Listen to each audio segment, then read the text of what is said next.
ಹೇಳು. ಯಾರಂತ ಪರಿಚಯ ಇರ್ಲಿಕ್ಕೆ. ಯಾರು ನೀನು? ನಾನು ಈಗ ತಾನೇ ನಿನ್ನ ಅಣ್ಣನ ಬಳಿಗೆ ಹೋಗಿ ಪುನರಭಿ ಅವನ ಆಜ್ಞೆಯಿಂದ ಇಲ್ಲಿಗೆ ಬಂದವಳು. ರಾಮಚಂದ್ರನ ಬಳಿಗೆ? ಹೌದು. ಯಾಕೆ? ಮದುವೆ ಆಗಬೇಕೆಂಬ ಆಸೆಯಿಂದ ಕಾನನದಲ್ಲಿ ಸುತ್ತಾಡುತ್ತಾ ಇದ್ದಂತ ನನ್ನನ್ನು ನೆರೆ ಹೊಳೆಯ ಋಷಿ ಮುನಿಗಳೇ ಹೇಳಿದ್ರು, ಪ್ರಾಯ ಪ್ರಬುದ್ಧ ಆಗಿದೆ, ಮದುವೆ ಆಗಬೇಕೆಂಬಂತ ರೀತಿಯಲ್ಲಿ ನನಗೆ ಮದುವೆ ಆಗಬೇಕಿದ್ರೆ ಸೂಕ್ತವಾದಂತ ವರ ಬೇಕಲ್ವೇ? ಹುಡುಕುತ್ತಾ ಇರಬೇಕಿದ್ರೆ ಋಷಿ ಮುನಿಗಳೇ ಕುಳಿತುಕೊಂಡು ಮಾತನಾಡುವುದನ್ನು ಕೇಳಿಸಿಕೊಂಡೆ. ಈ ಕಾರಣಕ್ಕೆ ದಶರಥ ಪುತ್ರ ರಾಮ ಲಕ್ಷ್ಮಣರು ಬಂದಿದ್ದಾರೆ, ಬಹಳ ಸದ್ಗುಣವಂತರು. ಇದು ಯಾರ ಹತ್ರ ಹೇಳಿದ್ದು ನೀನು? ಋಷಿ ಮುನಿಗಳು ಅವರವರು ಮಾತನಾಡುತ್ತಾ ಇರುವುದನ್ನು ನಾನು ಕೇಳಿಸಿಕೊಂಡವಳು. ನೀನು ಎಲ್ಲಿದ್ದೀಗ? ಯಾರಲ್ಲಿ ಯಾವ ಮಾತನ್ನು ಹೇಳಿ? ಈಗ ಲಕ್ಷ್ಮಣನ ಹತ್ರ ಮಾತನಾಡ್ತಾ ಇದ್ದೇನೆ. ಅಣ್ಣನ ಆಡಿದ ವಿಚಾರ ನನ್ನ ಹತ್ರ? ಅಣ್ಣ ಆಡಿದ್ದಲ್ಲ ದೇವ್ರೆ, ಋಷಿ ಮುನಿಗಳು ಅವರಷ್ಟಕ್ಕೆ ಮಾತನಾಡ್ತಾ ಇದ್ದದನ್ನು ಕೇಳಿಸಿಕೊಂಡದ್ದು ನಾನು. ಹಾಗಂತ ನೇರವಾಗಿ ರಾಮನ ಬಳಿಗೆ ಹೋದೆ.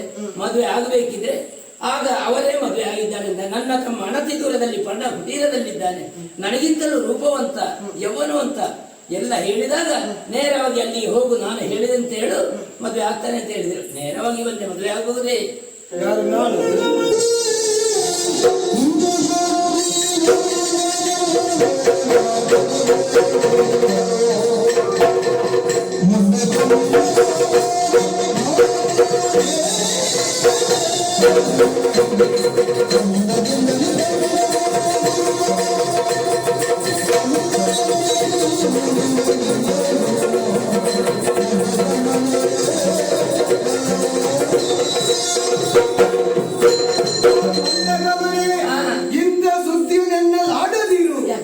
ಯಾಕೆ ಗೊತ್ತಾ?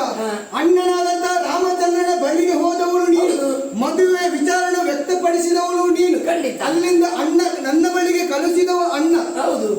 ಯೋಚನೆ ಮಾಡು ಸ್ವಲ್ಪ. ಯಾಕೆ? ಅಣ್ಣನಿಗೆ ಏಕಪತ್ನಿ ವ್ರತವಾದರೆ ಅದೇ ಅಣ್ಣನ ತಮ್ಮ ನಾನು ಲಕ್ಷ್ಮಣ, ನನಗೂ ಒಂದು ವ್ರತ ಉಂಟು. ಬ್ರಹ್ಮಚಾರಿ ವ್ರತವನ್ನು ನಿಷ್ಠೆಯಿಂದ ಪಾಲಿಸಿಕೊಂಡು ಬಂದವ ಈ ಲಕ್ಷ್ಮಣ. ಹಾಗಿದ್ರೆ ಅಣ್ಣ ಹೇಳಿದ ಮಾತಿಗೆ ಬೆಲೆ ಇಲ್ಲದಾಯ್ತಲ್ಲ? ಬೆಲೆ ಇಲ್ಲಲ್ಲ. ಅಣ್ಣನ ಮಾತಿಗೆ ಮಾನ್ಯತೆ ಕೊಡುವ ಗೌರವ ಕೊಡುವಣೆ ಲಕ್ಷ್ಮಣ. ಆದ್ರೆ ಒಂದು ವಿಚಾರ, ಅಣ್ಣನ ಗುರುತು ಏನಂತಂದ್ರೆ ಹಿಂದೆ ಮುಂದೆ ಯೋಚನೆ ಮಾಡಿದೆ